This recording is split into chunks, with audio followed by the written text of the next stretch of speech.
Hello friends, आज हम alphabet यानी कि बड़ा एवं छोटा एबीसीडी लिखने का टेक्निक जानेंगे।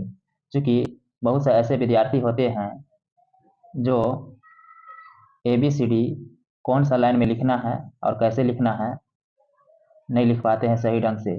खासकर वैसे विद्यार्थी जो डायरेक्ट 8, 9, 10 की तैयारी करते हैं। फ्रेंड्स, अब जानते हैं कि अंग्रेजी की लिपि रोमन है और हिंदी की लिपि देवनागरी है। अंग्रेजी में ए से जेड तक कुल 26 लेटर्स होते हैं। अंग्रेजी वर्णमाला में लेटर्स दो प्रकार के होते हैं। एक बड़े जिसको कैपिटल बोला जाता है जैसे कि ए, और एक होते हैं छोटे जिन्हें स्मॉल बोला जाता है जैसे यहाँ पे दिया गया है। फिर ये सभी वर्ण छापे में भिन्न भिन्न प्रकार के होते हैं और लिखने में भिन्न भिन्न आकार के होते हैं। ये इस प्रकार वर्ण 4 प्रकार के हुए। पहला दिया गया है छापे के बड़े वर्ण यानी कि कैपिटल लेटर्स। दूसरा दिया गया है छापे के छोटे यानी कि स्मॉल लेटर्स। तीसरा है लिखने के बड़े कैपिटल लेटर्स और चौथा दिया गया है लिखने के छोटे यानी कि स्मॉल लेटर्स। अल्फ़ाबेट रोमन क्रम से, छापे के बड़े अक्षर कैपिटल लेटर्स में, छापे के छोटे अक्षर स्मॉल लेटर्स में। यहाँ पे ABCD दिया गया है कि हमें कैसे लिखना है और इसका इंग्लिश उच्चारण क्या होता है दिया गया है ए से जेड तक। इसी तरह से छापे के छोटे अक्षर में लिखा गया है ए इस तरह से होगा, बी इस तरह से होगा, इसमें दिया गया है। ये यहाँ से आपको पढ़ लेना है और ये अंत में XYZ हो जाता है। ये जो टॉपिक जो दिया गया है यहाँ से कुछ पॉइंट दिए गए हैं, ये इम्पोर्टेंट हो जाते हैं कि हमें कौन सा लेटर्स कौन सा लाइन में लिखना है। जैसे कि आप हिंदी कॉपी में लिखते हैं या फिर इंग्लिश कॉपी में लिखते हैं। अगर आप इंग्लिश कॉपी में लिखते हैं तो हम जानेंगे कि कौन लेटर्स किस लाइन में लिखना है। बिक्स की 2 पंक्तियां में लिखे जाने वाले वर्ण कौन कौन हो जाएंगे, तो ए हो जाएंगे, सी है, ई है, एम है, एन है, ओ है, आर है, S, U, V, W, X, Z. Total 14 वर्ण होते हैं। मतलब इस तरह से लाइन रहेगा और हमको बीच में ये लिखना है ए, फिर यहाँ पे सी, इस तरह से। अगर यही हिंदी कॉपी रहे तो हमको इस तरह से लिखना पड़ेगा, नीचे से लाइन में सटाकर ये हो जाएगा। नीचे से लाइन में सटाकर अगर सी लिखना है तो सी नीचे सटाकर, ऊपर खाली रहेगा।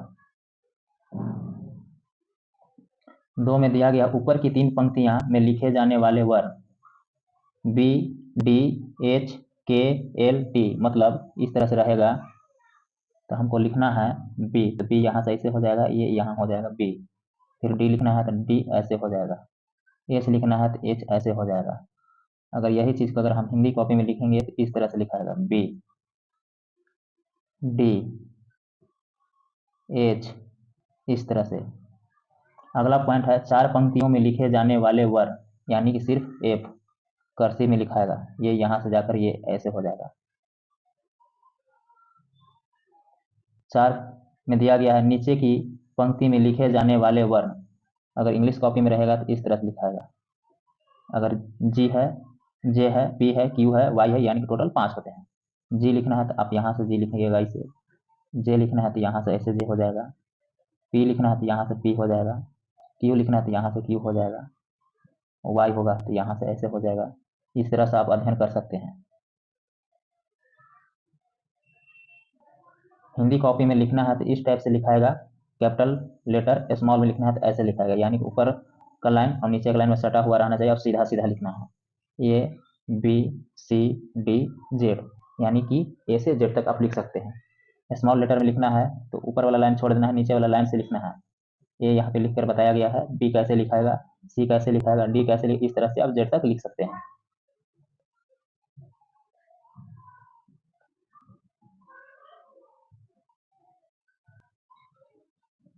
यहाँ पे आपको अंग्रेजी की लिखित कर्सिव बतलाया गया है। आप इसका प्रैक्टिस कर सकते हैं इंग्लिश कॉपी में, यानी कि 4 लाइन वाला कॉपी में।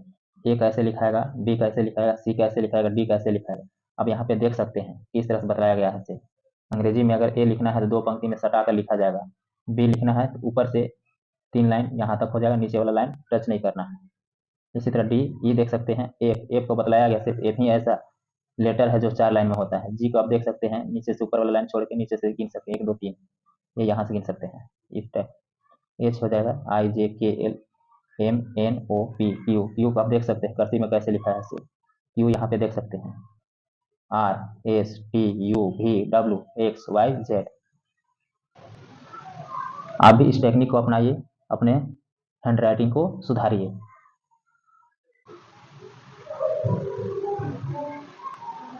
ये पॉइंट भी आपका इंपॉर्टेंट हो जाता है, क्या क्या है एक बार पढ़ लेते हैं। अंग्रेजी में बड़े यानी कि कैपिटल और छोटे यानी कि स्मॉल 2 तरह के वर्ण होते हैं। बड़े वर्णों का प्रयोग वाक्य के आरंभ यानी स्टार्टिंग पॉइंट, व्यक्तिवाचक संज्ञा में, जैसे यहाँ पे दिया गया है दिल्ली। शब्दों के संक्षिप्त रूपों में, जैसे डॉक्टर के लिए डी आर यानी कि बड़ा डी लिखा गया है, छोटा आर लिखा गया, उसके बाद फुल स्टॉप यानी डॉट लगाया गया। तथा महीनों व दिनों के नाम, जैसे मार्च, सैटरडे आदि के लिए होता है। बड़े कैपिटल वर्णों के होने से भाषा देखने में अच्छी लगती है, इसलिए जब आप देखे होंगे कि अगर कोई इंग्लिश में वाक्य लिखा जाता है तो फर्स्ट लेटर जो होता है वह कैपिटल होता है, बड़ा होता है।